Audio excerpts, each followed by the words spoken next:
अब सहाबा किराम की सोच देखें, क्या बयान फरमा रहे हैं कि जब ये हदीस पाक सुनी है ना, उस वक्त मुझे जिंदगी की सबसे बड़ी खुशी मिली है। इतना खुश मैं किसी और काम पे नहीं हुआ जितना इस हदीस पाक को सुनने के बाद मैं खुश हुआ था। हुआ क्या था, सही बुखारी और सही मुस्लिम की रिवायत है, मुत्तफकुन अलैह है, कि एक एराबी, एक देहाती, एक पेंडू शख्स नबी करीम सल्लल्लाहु अलैहि वसल्लम के पास आए। सहाबी रसूल थे वो। आप सल्लल्लाहु अलैहि वसल्लम के पास हाजिर हुए और उन्होंने एक सवाल किया था। कहने लगे कि मतस्सा या रसूल अल्लाह सल्लल्लाहु अलैहि वसल्लम, ए अल्लाह के रसूल सल्लल्लाहु अलैहि वसल्लम जी, कयामत कब आएगी?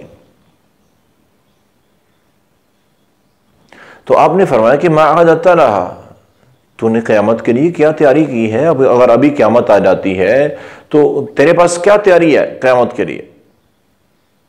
तो जवाब सुने वो क्या कहने लगे कि हुब्बुल्लाहि व रसूलिह, मेरे पास एक अमल है क़यामत की तैयारी के लिए, और वो क्या है कि मैं अल्लाह और उसके रसूल से सबसे ज्यादा मोहब्बत करता हूं। ऐसी मोहब्बत के खानदान, कुंबा, कबीला, रिश्तेदार, बरादरियां, इलाके वाले, सारी दुनिया एक तरफ हो और आपकी और अल्लाह की कोई बात मेरे सामने आ जाए तो मैं सबको छोड़ दूंगा, आपकी बात को कभी नहीं छोड़ूंगा, आपका हुक्म मानूंगा। ऐसी मोहब्बत, और ये हर मुसलमान को होनी चाहिए, जो बदकिस्मती से नहीं है अब मुसलमानों में। अब मुसलमानों में ये मोहब्बत बहुत कम है, इल्ला माशाअल्लाह। क्योंकि मेरे अपने पास ऐसे कई मामलात मेरे सामने आए हैं कि लोगों को सही हदीस पाक, नबी करीम सल्लल्लाहु अलैहि वसल्लम का फरमान सुना देते हैं कि हदीस पाक इस तरह है, लेकिन वो ये वाज़े तौर पे कह देते हैं कि अगरचे हदीस सही है, लेकिन चूंकि हमारा मसलक ये है तो हमने अपने मसलक को फॉलो करना है, हदीस पाक पे हम अमल नहीं करेंगे। हम चूंकि फला इमाम के मानने वाले हैं, हम तो मुक़ल्लिद हैं, हम तकलीद करेंगे, हमने तो उन्हीं के पीछे चलना है, हम अपनी मर्जी से किसी हदीस को कबूल करने के लिए तैयार नहीं है। तो सहाबी रसूल क्या बयान फरमाते हैं कि सबसे ज्यादा मोहब्बत मुझे अल्लाह उसके रसूल से है। और उस वक्त नबी करीम सल्लल्लाहु अलैहि वसल्लम ने जो जवाबन जुमला कहा था, ये वो जुमला है कि जिस पर सहाबी रसूल रजी अल्लाह बयान फरमाते हैं कि दुनिया की सबसे बड़ी खुशी मुझे ये जुमला सुन के हुई थी। अब उसने क्या कहा कि अल्लाह उसके रसूल की मोहब्बत है मेरे पास क़यामत के लिए तैयारी। तो आपने फरमाया कि अंत मअमन अहबब्ता, फिर तुझे क़यामत की फिक्र करने की जरूरत नहीं है, तू इसी तरह जिंदगी गुजार के तेरे पास सबसे ज्यादा मोहब्बत अल्लाह उसके रसूल की हो, उनकी इताअत को तू मुकद्दम रखते हुए जिंदगी गुजारेगा, तो फिर याद रख क़यामत को तू जिससे मोहब्बत करता है उसके साथ होगा। अब ये जुमला, ये हदीस पाक के अल्फाज हैं।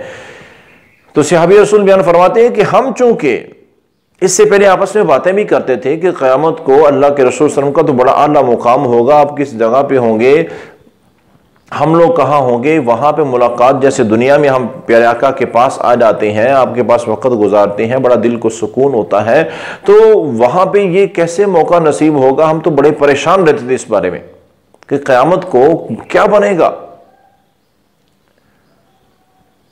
तो जब आपने ये कहा तो बड़ी खुशी हुई कि आपने फरमाया कि जिससे तुम मोहब्बत करते हो क़यामत को उसके साथ होगे। तो चूंकि सहाबा किराम तो अल्लाह के रसूल सल्लल्लाहु अलैहि वसल्लम से बढ़ के किसी से मोहब्बत करते नहीं थे। पूरा खानदान, कुंबा, कबीला, बरादरी, इलाके वाले, आज के दौर में अगर कहें तो ये मसलक, ये पार्टीबाजी, ये जमातें, सारी कुछ छोड़ दिया जाए, सारा कुछ, और जैसे ही हदीस पाक सुने फौरन अमल उसके मुताबिक हो, तो ये है वो मोहब्बत जो क़यामत को रसूलुल्लाह सल्लल्लाहु अलैहि वसल्लम का साथ दिलाएगी। ऐसी मोहब्बत फायदेमंद है मेरे भाइयों, वरना परेशानी, नदामत और जिल्लत के अलावा क़यामत को कुछ नहीं मिलने वाला है अगर हम मसलकी ताअस्सुब की बुनियाद पर हदीसों को छोड़ते रहे, अगर हम तकलीद के नाम पर हदीसों को छोड़ते रहे, इमामों के नाम पर अगर हमने अपने प्यारे नबी की हदीसों को ठुकरा दिया, तो क़यामत को प्यारे आका का साथ कभी नहीं मिलेगा। ऐसी मोहब्बत चाहिए, क्योंकि खुद नबी कायनात सल्लल्लाहु अलैहि वसल्लम का फरमान है कि मन अहब्ब सुन्नती फ़क़द अहब्बनी व मन अहब्बनी कान मई फिल जन्ना। जो बंदा मेरी सुन्नत से, मेरे तरीके से, मेरी हदीस से प्यार करता है, वही शख्स असल में मुझसे मोहब्बत करता है, उसी की सही मानों में मेरे साथ मोहब्बत है। और जिसकी ऐसी मोहब्बत है वो क़यामत को जन्नत में भी मेरे साथ होगा।